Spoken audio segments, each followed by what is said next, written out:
Hello everybody and welcome back to Red Eagle Politics. Make sure you guys like this video down below and subscribe to the channel if you are new. Another day, Donald Trump keeps ascending in the polls. He currently has hit 47.5% on the RCP, the Real Clear Politics average.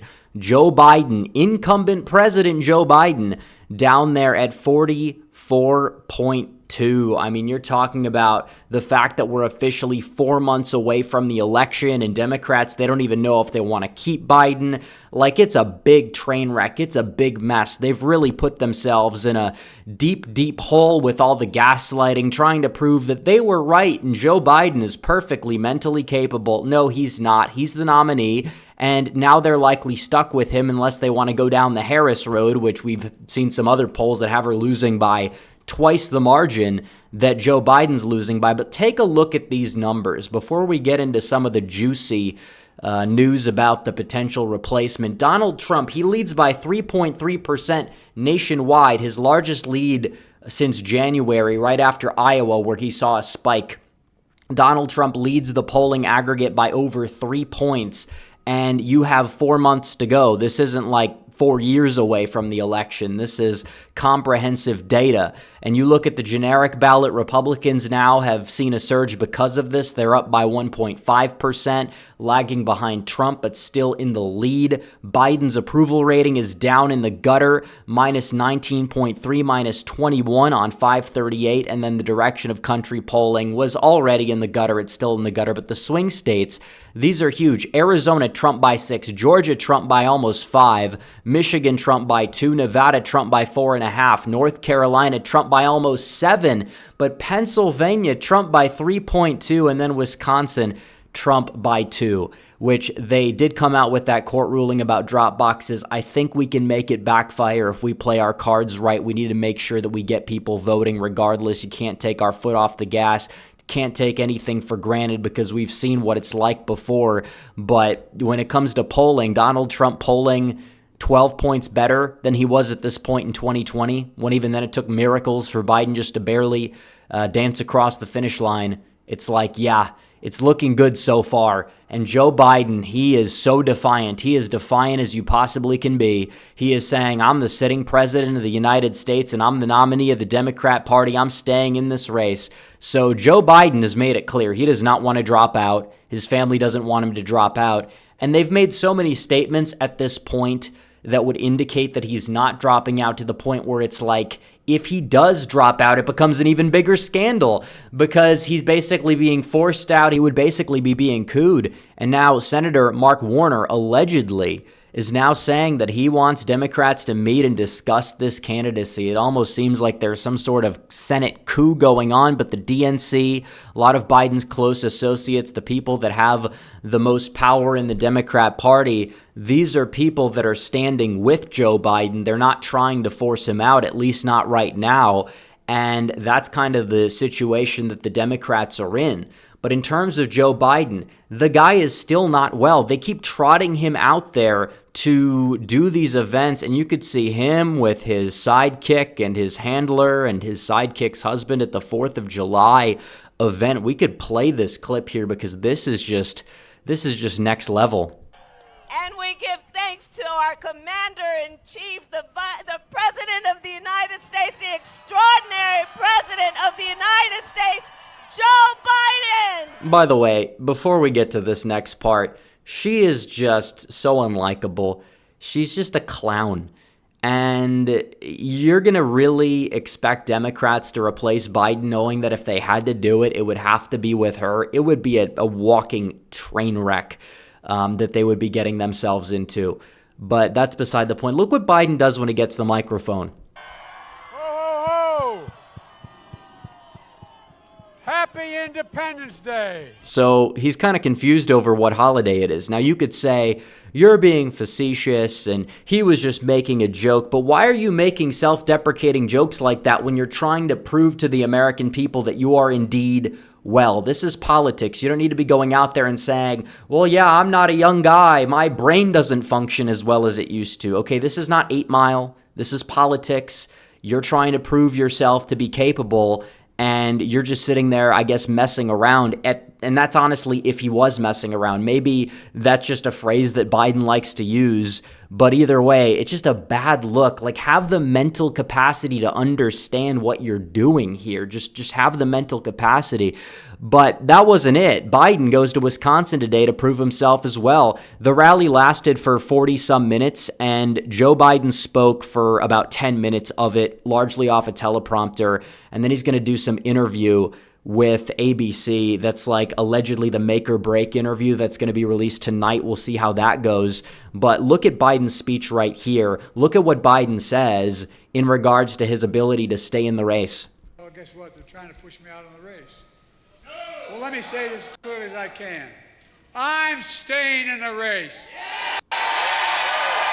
So the video is a bit glitchy, but you get the point. So he says he's staying in the race, and listen to this. I'll beat Donald Trump. I will beat him again in 2020. He will beat Trump again in 2020. So Biden thinks that it's 2019 or something. Like, the guy is completely just not there. You could say, oh, it's a gaffe. How many of these do you have to have? How many of them? And from what I can tell, he had some sort of a teleprompter, but he just goes off script for 1 second and he gets the year wrong. I mean, seriously, this is your prove it moment, and this is what you come up with. Maybe you could say the ho ho ho thing is either just Biden trying to hype up the crowd or a self-deprecating joke at most, which why would you do that given the situation? It doesn't look good. But this is just Joe Biden and his mental lapses. He's just an angry old man. They give him some substances, and then he goes out there and he's a little bit more fiery, but he still doesn't know what the hell he's talking about. And that kind of has been the theme of Biden's presidency. You know, back in 2020, he was somewhat, cognizant. He got on the debate stage with Trump, and he wasn't perfect, but at least you could make out what he's saying. He didn't have these laughable gaffes every 5 seconds, but it's getting worse and worse and worse, and it's going to continue to get worse if you give this guy 4 years. And in terms of these independent voters, it's just not really a good look in the grand scheme of things. Meanwhile, things overall are getting worse for Biden. You have the jobs numbers. The unemployment rate went up to 4.1%. And for a lot of people that will cite the whole 13 keys, whatever, as in, oh, well, these are predicting the presidency. And honestly, if you applied them correctly, Donald Trump would win them. By the way, he'd win the presidency this time. But that's beside the point. A more accurate way of predicting elections, historically accurate because they've gotten every election right, unlike the keys, is the guaranteed loss rule. And if unemployment goes up in your final year and GDP growth slows in your final year, both of which are true, the incumbent president loses. And the jobs numbers are mediocre, but you probably will get them revised down. Even so, their first report was still lower than the revised down for last month, folks. It's not really all that good. And a lot of these jobs are going to foreign individuals. They're going to non-native born Americans at the very least. All the new net jobs that are created are not going to American citizens. It's really hard for young people out there to find a job, you name it, buy a house, the interest rates, everything. It's all out of control. You can't afford groceries. This is why people are turning to Trump. And you look at the elections overseas, and some will say, well, Labor did well, but Labor did well because it was a rejection of the quote-unquote conservatives, the Tories, over in the UK, which have governed pretty similarly to Biden. You have high inflation over there. You have a migrant crisis over there. They've led the country for 14 years. It's more liberal than ever, which is kind of an issue. They got rejected, but the right-wing populism surged. And if you combine the, old guard Tories with the reform votes, they actually did very well, but they have this weird first past the post system. So if anything, you talk about the indicators, you talk about Brexit in 2016, you had Trump, you talk about everything going on in France with the rise of the Le Pen party. Overall, I mean, this is a right-wing populism rising tide, and the more jobs reports you see like this, and you look at the underlying factors like immigration, it's a major problem. I think Trump won the debate on substance, taking Biden out of the equation during the debate because he kept bringing everything back to the border, which he knows is his winning issue. And whoever advised him on that is a total genius, or maybe he decided to do that himself. Who knows? But this is not a great report for Biden. Wages not really rising enough to offset inflation. That's a major, major issue for Biden. They have nothing left. They have fear-mongering left. That's all they have. How many times have we heard about this? Trump's going to be a dictator because of this manifesto the Heritage Foundation created called Project 2025, which again, they've done this for basically every president at some point. On the right, a list of policy proposals they would like to see be done. And it doesn't mean Trump's going to do all of them or that they all have to do with Donald Trump's agenda, but this has been the fear-mongering from the left because they have nothing left. They know that you can't beat Trump on anything, so they have to invent random things and then tie Trump to those things. It doesn't work that way. It's just like back in 2020, if Republicans were like, Biden's a socialist, it's like, technically, no, he's a neoliberal corporate Democrat. That's not to say he's not a big spender, that his economic policies would work, because obviously they haven't.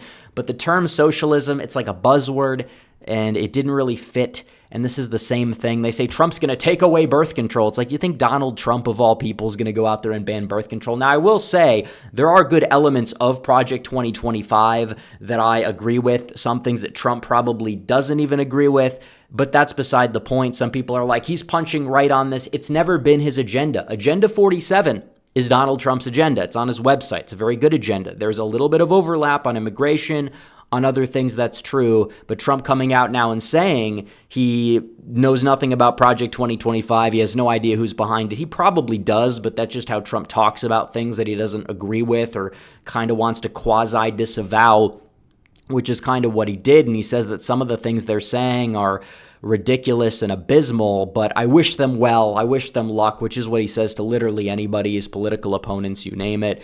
But he has nothing to do with them. And it's true, it's not his agenda. Agenda 47 is Donald Trump's agenda.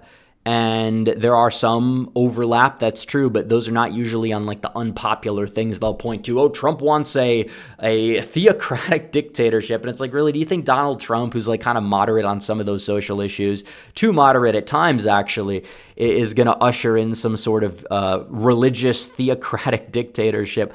Folks, the left, they've gone completely unhinged. You have a left-wing conspiracy theory group that's been promoting this, and now Trump has essentially reduced their ammo. Now they're just going to say, he's lying, he's lying. But the more they do this, the more unhinged they truly seem. And of course, they'll keep pushing it, but in terms of independent voters, this kind of neutralizes the negative effects, just like his abortion statements neutralized a lot of the negative effects they could have had.